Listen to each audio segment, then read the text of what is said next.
விழுப்புரம் மாவட்டம் திருவெண்ணைநல்லூர் அடுத்த சி மெய்யூர் கிராமத்தில் பழமை வாய்ந்த கூத்தாண்டவர் கோயில் தேரோட்டம் மற்றும் தீமிதி திருவிழா வெகு விமர்சையாக நடைபெற்றது. திருவெண்ணைநல்லூர் அடுத்த சி மெய்யூர் கிராமத்தில் பழமை வாய்ந்த கூத்தாண்டவர் கோயில் உள்ளது. இக்கோயிலில் ஆனி பெருவிழா கடந்த 2ஆம் தேதி காப்பு கட்டுதலுடன் தொடங்கியது. அதனைத் தொடர்ந்து நேற்று கூத்தாண்டவருக்கு திருக்கண் திறத்தல் நிகழ்ச்சி நடைபெற்றது. இந்நிலையில் திருவிழாவின் முக்கிய நிகழ்வான திருத்தேரோட்டம் இன்று வெகு விமரிசையாக நடந்தது. இதில் ஏராளமான பக்தர்கள் கலந்து கொண்டு தேரை வடம் பிடித்து இழுத்தனர். அப்போது பக்தர்கள் தங்கள் நிலத்தில் விளைந்த தானியங்களையும் ரூபாய் நாணயங்களையும் கூத்தாண்டவருக்கு சூறையாடி நேர்த்திக் கடனை செலுத்தினர்.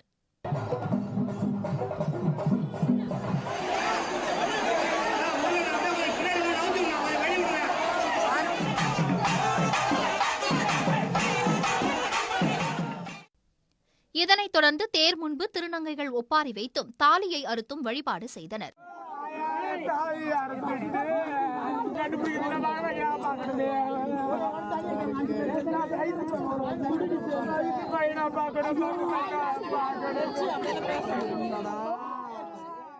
தொடர்ந்து ஏராளமான பக்தர்கள் தீமிதித்து ஆனி பெருவிழாவை நிறைவு செய்தனர். சீமையூர் கூத்தாண்டவர் கோயில் திருவிழாவில் சுற்றுவட்டார கிராமங்களைச் சேர்ந்த திரளான பக்தர்கள் குவிந்தனர்.